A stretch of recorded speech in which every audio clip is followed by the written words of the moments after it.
Hey, what's going on, y'all? Welcome back to my 100K challenge. So, today I'm gonna just be going over my quick trade that I took today. It was about like less than 10 minutes, I think, if like right at 10 minutes.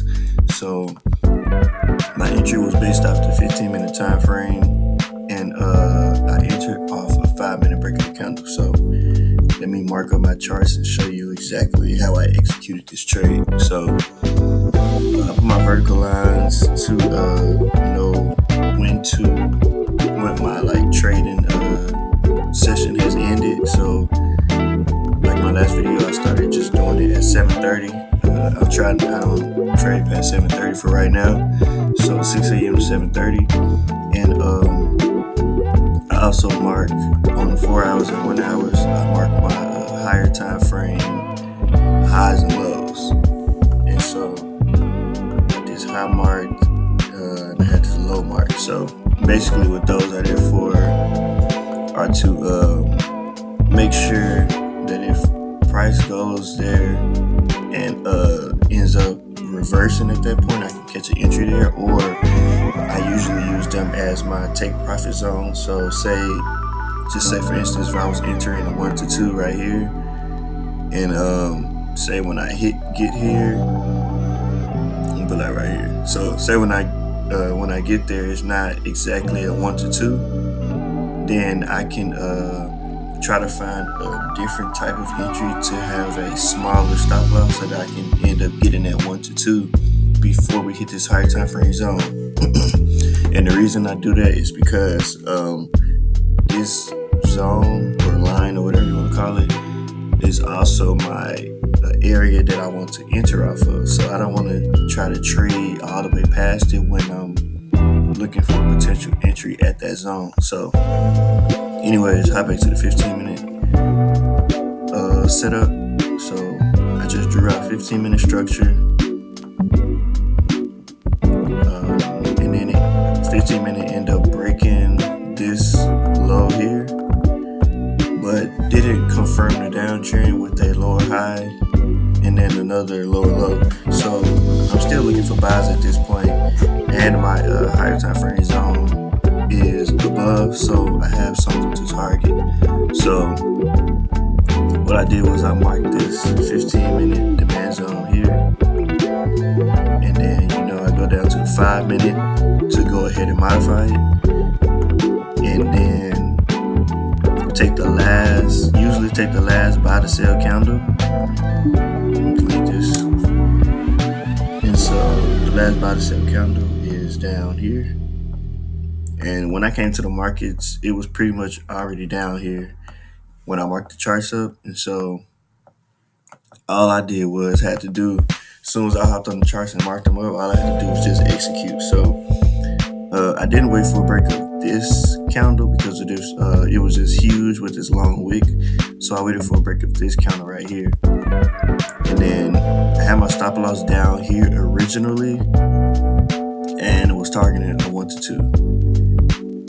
And it still didn't hit this specific target. But once price started moving in my favor, I reduced my stop loss below this candle, and then also reduced my take profit to a 1 to 2 here. And then once it crossed over a 1 to 1, I put my stop loss in profit about $25. And then you can see trade ended up hitting my TP. So I did have my stop loss down here just for extra like confirmation and confluence.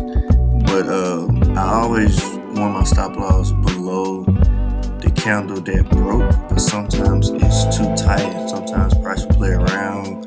It may come down and spike below it or whatever. So I usually put my stop loss below the zone just for safety purposes. But in this case, as soon as I entered, this first candle right here, when I entered wasn't doing much, but the next candle just exploded up. So I entered with 2 contracts, and so this is a 4 point. I think I had it at a 4 point. When I entered it, I had entered like a little above the break of the candle, so my stop loss was 4 points, and then my TP was 8 points.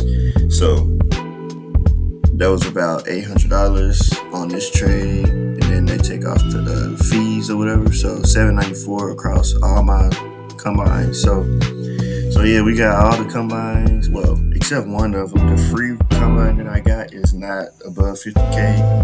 It's still, which one is it? I think it's this one.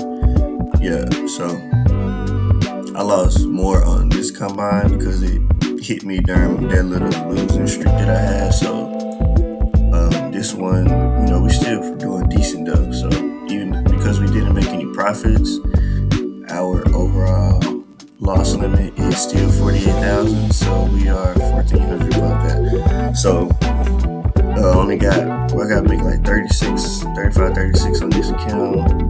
I got to make 2,500 on this account.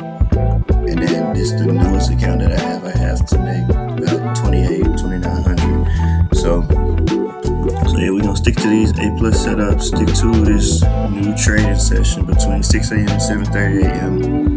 And if we don't catch a trade, we're just not gonna catch a trade. We're not gonna force anything, so that we can try to reduce the losses that I have, and also, overall that would increase my win rate. If I'm only taking quality setups, usually I win 2 out of 5 setups per week using A+, B+, sometimes C+ setups. Sometimes I break my rules, but now I'm only sticking to A+ setups, and then also that alone should increase my win rate, and then reducing the time that I have to trade will also reduce the amount of opportunities that I could lose in the market. So, I'm trying to basically, and also I go break even instead of just letting it play out. Because just imagine if I had my stop loss here still in my TP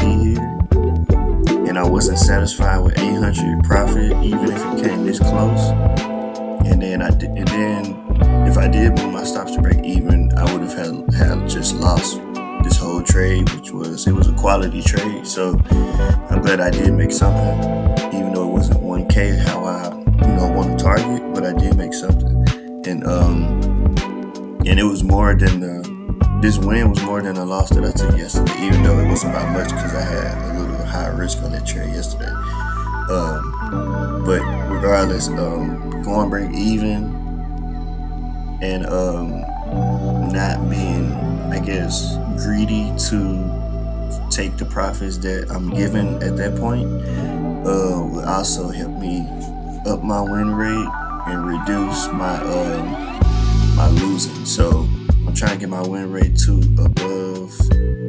at or above 60% right now. That's my start, because my win rate 2 out of 5 trades, I think that's like 40% or something, or I don't know what the exact number is, but it's around 40% basically over a period of time. So I don't want that trash win rate and obviously it's kind of like almost break even actually, because I be winning, then I lose, and then I win and I lose, and then because I lose 3 times and only win twice, a lot of times it just take away my profits, you know what I'm saying? And then I only go for a 1 to 2, so maybe like if I was going for like even just a 1 to 3, just that extra 2% per week will also up my not up my win rate, but it will up my profit and loss. But I just stick in 1 to 2. This is what I'm comfortable with my strategy. So yeah. But I thank y'all for watching. Like, subscribe, comment if you have any questions, and then I'll see y'all tomorrow if we